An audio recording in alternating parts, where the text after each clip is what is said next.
ராகு கேது பெயர்ச்சி.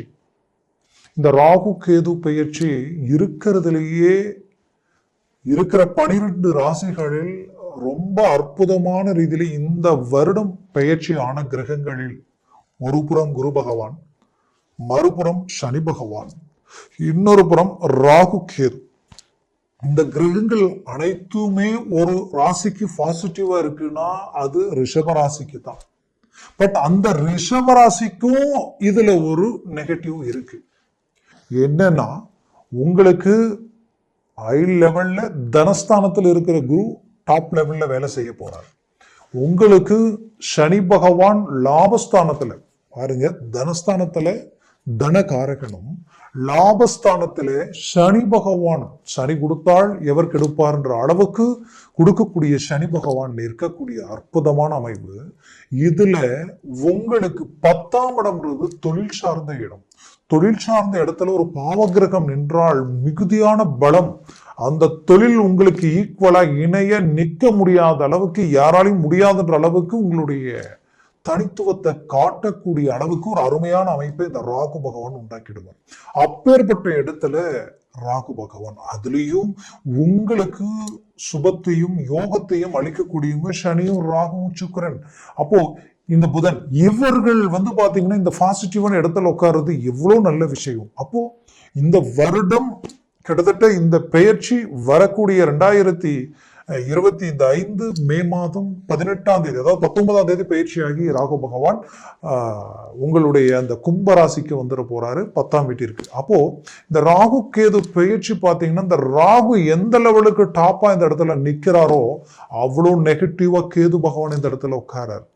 அப்போ நாம எதையும் அசால்ட்டா கொஞ்சம் நமக்கு எல்லாமே பாசிட்டிவா இருக்கே நினைச்சு நீங்க அலட்சியமா சில விஷயங்களில் இறங்கிடக்கூடாதுன்றதுக்கு உண்டான ஒரு எச்சரிக்கையான ஒரு விஷயத்தை தான் நான் சொல்றேன். ஏன்னா கேது 4ஆம் வீட்டில நிற்கிறார். அப்போ ஒரு புறம் கேது இந்த இடத்துலையும், மறுபுறத்துல ராகு இந்த இடத்துலையும், இந்த மற்ற கிரகங்களும் பாசிட்டிவ். இது எந்த லெவலுக்கு உங்களுக்கு உண்டான அமைப்புகளை கொடுக்க போகுதுன்றத இந்த காணொலியில தெளிவா நம்ம விவரமா நம்ம பார்க்கிறோம். நம்ம சேனலை சப்ஸ்கிரைப் பண்ணாதவங்க பண்ணிக்கோங்க, பெல் பட்டனை கிளிக் பண்ணி ஆல் ஆப்ஷனை கொடுத்துக்குங்க. அப்பதான் அடுத்தடுத்த காணொலிகள் உங்களை உடனடியாக வந்தடையும்.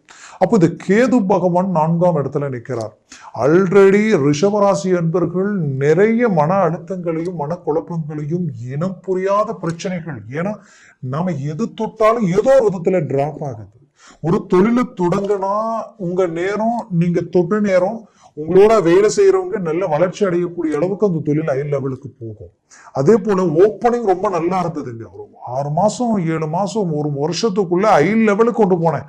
அப்படியே பார்த்தா அதுக்கப்புறம் டோட்டலா அப்படியே டவுன் ஆயிடுச்சுன்ற மாதிரி தான் நிறைய பிரச்சனைகளை கடந்து வந்திருப்பீங்க. அப்போ இங்க ஏதோ ஒண்ணு உங்களையும் தாண்டி உங்களை பிரேக் பண்ற மாதிரியான ஒரு ஃபீல் உங்களுக்கு உண்டாகிட்டே இருந்திருக்கும். இது எதனால, ஏன் இப்படி?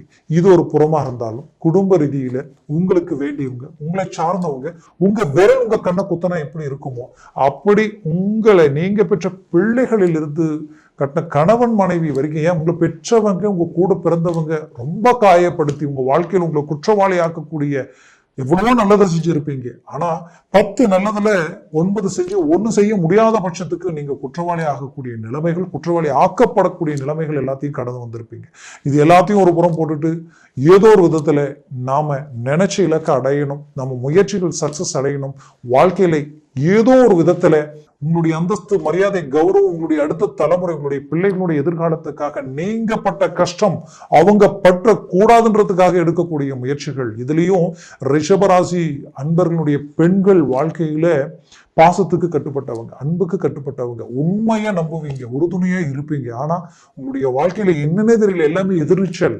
நீங்க நினைச்சது ஒண்ணும், அது நடந்ததுக்கு அப்புறம் அதனுடைய முழு போக்கஸ் வேற மாதிரி இருக்கு. ஏன் இப்படி இருக்கு? ஏன் இதனால இந்த மாதிரியான ஒரு நிலைகள்? ஏதோ ஒரு மனபாரம், ஏதோ ஒரு மன அழுத்தங்களை நோக்கி வாழ்க்கை பயணம் பண்ற மாதிரியே இருக்கு. இதுல இருந்து ரிலீஃப்னஸ் கிடைக்குமா? இந்த பிரச்சனை இருந்து வெளியில் வர முடியுமா? நம்ம வாழ்க்கையில ஒரு நல்ல இலக்கை நோக்கி பயணம் பண்ண முடியுமான்ற அளவுக்கு எதிர்பார்த்தது எதுவுமே ஈஸியா அமைய மாட்டேங்குது. எது எடுத்தாலும் ரொம்ப கஷ்டப்பட்டு ரொம்ப மன உளைச்சலை கடந்துதான் அதை அடையக்கூடிய நிலைமைகளை சந்திக்கக்கூடிய சூழல் உருவாகுது. அப்போ ஏதோ ஒரு சில விஷயங்கள் இருக்குன்னு நினைச்சதுக்கு காரணம் உண்மைதான். ஏன்னா கடந்த 2 வருஷமும் உங்களுக்கு விரய குரு, ஜென்ம குரு உங்கள் லைஃப்ல டோட்டலாவே மாபெரும் பாதிப்புகள். பட் அந்த விரய குரு இருந்ததுக்கு முன்னாடி பாத்தீங்கன்னா அப்படியே உங்களுக்கு 2ஆம் பாவத்துல ராகு கேது, அது ஒரு 1.5 வருஷம். ஜென்மத்துல ராகு கேது, அது 1.5 வருஷம். அந்த ராகு கேது இந்த பக்கம் வந்ததுக்கு அப்புறம் பார்த்தா அப்படியே மறுபடியும் குரு. அப்ப கிட்டத்தட்ட 5 வருஷமா 5-6 வருஷமா உங்கள் லைஃப்ல இந்த நிலை எதிரிக்கு கூட வரக்கூடாதுன்ற அளவுக்கு சில பாதிப்புகளை கடந்து வந்துட்டீங்க. அப்போ இதுல இருந்து மீண்டு வெளியில வர்றதுக்கு வழிபிறக்கமா நினைச்சவங்களுக்கு அது என்னவோ சொல்லி வச்ச மாதிரி ரிஷபராசிக்காகவே இந்த கிரக பயிற்சிகள் எல்லாம் நடக்குதா, உங்களுடைய வாழ்க்கையில நீங்க பட்ட கஷ்டத்துக்கு உண்டான ஒரு பிரதிபலிப்பு, பெரிய இலக்கை நீங்க அடையணும், உங்களுக்கும் உண்டான அந்த தகுதி, அந்த தரம், அந்த லெவல், அந்த ரேஞ்ச் என்னன்றத காட்டணுன்றதுக்காக இந்த அமைப்புகள் உருவாகுதோ அப்படின்ற அளவுக்கு தான் இப்ப இருக்கக்கூடிய கிரகங்களுடைய பயிற்சிகள் அவ்வளவு பாசிட்டிவா இருக்கு. பட் இங்க பிரச்சனை என்னன்னா இது எல்லாமே பாசிட்டிவ், பட் கரெக்டா 4ஆம் வீடு ஒருத்தருடைய அந்தஸ்து, மரியாதை, செல்வம், செல்வாக்கு, ஆரோக்கியம் பிளஸ் தாயினுடைய ஆரோக்கியம், தாயுடைய உறவு முறை, அப்புறம் மண், மனை, பூமி, வண்டி, வாகனங்கள் சார்ந்த இடம், இது எல்லாமே நிம்மதி சந்தோஷத்திற்குரிய இடமும் அந்த 4ஆம் இடம் தான். அப்ப கேது கரெக்டா அந்த இடத்துல வந்து உட்கார்றாரு. எப்போ? இதே மே மாசம் உங்களுக்கு 19ஆம் தேதி ராகு எப்படி 10ல கேந்திர ஸ்தானங்களில் பலம் பெறக்கூடிய அருமையான இடத்துல உட்கார்றாரோ அதே போல கேது இந்த 4ஆம் வீட்டிலையும் உட்கார்றாரு. அப்ப என்ன நடக்கும்னா உங்க முயற்சிகளில் உங்களுக்கு சக்சஸ் அளிக்கக்கூடிய எல்லா வாய்ப்புகளும் உங்களை தேடி வரப்போகுது. நான் இவ்வளவு நேரம் சொன்னேன், பிள்ளைகளுடைய ரீதியிலையும் சரி, குடும்ப ரீதியில் இருக்கக்கூடிய பிரச்சனைகளும் சரியாகக்கூடிய அளவுக்கு ஒரு புறம் குரு பகவான் ஸ்ட்ராங்கா நிற்கிறார். அவர் குரு பார்வையும் அருமையான இடத்துல விழுது.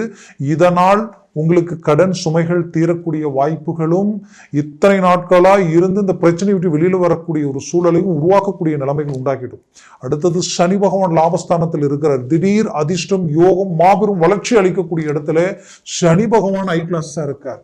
தொழில டாப் லெவலுக்கு கொண்டு போகக்கூடிய அளவுக்கு இந்த ராகு பயிற்சி மிகச்சிறந்த பலமா உங்களுக்கு இருக்க போகுது. நிறைய நட்புகள், புது புது முயற்சிகள் சக்சஸ் அடையும். ரொம்ப நாளா நீங்க கண்டுபிடிச்சு ஒரு பெரிய லெவல் ஒரு பப்ளிசிட்டி உருவாக்கணும்ன்ற அளவுக்கு ஏற்பாடு பண்ண உங்களுடைய ப்ராஜெக்ட் கிளிக் ஆயிடும். அதற்கு எல்லா விதத்திலையுமே ஒரு நல்ல வழிகளும் வாய்ப்புகளும் பிறந்திடும். நிறைய பெரிய மனிதர்களுடைய நட்புகள் கிடைக்க போகுது. அரசு துறையில, அரசாங்க துறையில் இருக்கிறவங்களுக்கு ப்ரமோஷன், இன்னும் அடுத்து ஒரு மாபெரும் இலக்கு அடைகிற அளவுக்கு ஒரு அரசு உத்தியோகத்தில் இருக்கிறவங்களுக்கு நல்ல மேன்மைகள் அளிக்க போகுது. அரசாங்க ரீதியில, அரசியல் சார்ந்த ரீதியில் இருக்கிறவங்களுக்கு டாப் லெவல்ல புது முயற்சிகள் கை கொடுக்க போகுது. இது எல்லாமே உங்களுக்கு ஒரு பெரிய லெவல் ஒரு பாசிட்டிவ் வைப்ரேஷன்.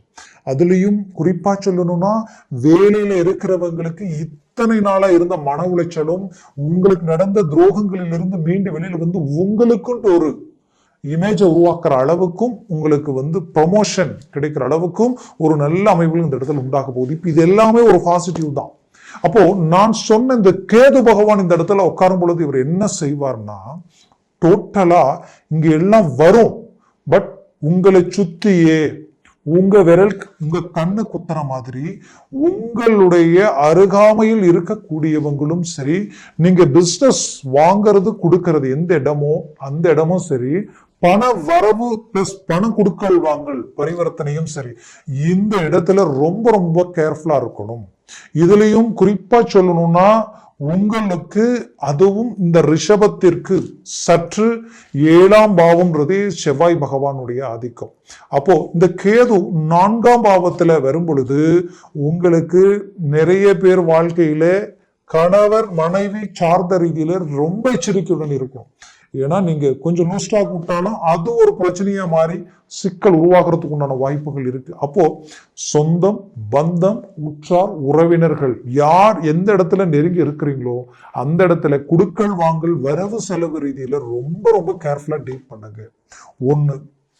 2வது, நீங்க இறங்கி செய்யக்கூடிய ப்ராஜெக்ட்ல ரொம்ப எச்சரிக்கையோட செயல்படுங்க. உங்களை சுத்தி இருக்கிறவங்கள நம்புங்க, பட் முழுசா ஒப்படைச்சிடாதீங்க. அதனால சொல்றேன், ரொம்ப கேர்ஃபுல்லா டீப்பா இறங்கி செயல்படணும். அகலக்கால் வச்சு பெரிய லெவல்ல கண்ணுக்கு தெரியாத இதுல போட்டா வரும், போட்டதுக்கு அப்புறம் தான் தெரியுன்ற மாதிரி இருக்கிற விஷயத்துல டீப்பா இறங்க வேண்டாம். உங்களை நம்பி இதுல இறங்கினா இந்தந்த வாய்ப்புகள் எல்லாம் இருக்கு, இது எல்லாமே நமக்கு கை கொடுக்க போகுதுன்றது முழுக்க முழுக்க தெரிஞ்சதுக்கு அப்புறம் இறங்குங்க. இதுல எல்லாத்துலயும் நீங்க ரொம்ப எச்சரிக்கையுடன் இருக்கணும். உங்களுடைய பூமி, நீங்க வாங்கின பூமி, வாங்கக்கூடிய பூமியை பத்தினுடைய டாக்குமெண்ட்ஸை தெளிவா பார்த்துக்குங்க. இதனால சில பிரச்சனைகள் வர்றதுக்கு உண்டான வாய்ப்புகள் இருக்கு. வீடு கட்டுறீங்கன்னா அந்த வீடு கட்டி முடிக்கிற வரைக்கும் அந்த வீட்டை வேலை செய்யறவங்க கிட்ட, அந்த லேபர்ஸ் பிளஸ் மேஸ்திரியோ இல்லை இன்ஜினியரோ யாரை வச்சு செய்தாலும் அவங்க கிட்ட தெளிவா சொல்லிடுங்க. வேலை ஆட்கள் மீது கொஞ்சம் எச்சரிக்கையுடன் வேலையை செய்ய சொல்லுங்க. யாராவது ஒரு சின்ன அசம்பாவிதங்கள்னாலும் அது தேவையில்லாத பிரச்சனைகள் ஆயிடுன்ற அளவுக்கு ஒரு ஃபோக்கஸ் பண்ணி சொல்லிடுங்க. இது எல்லாத்துலயும் எச்சரிக்கை வேணும்.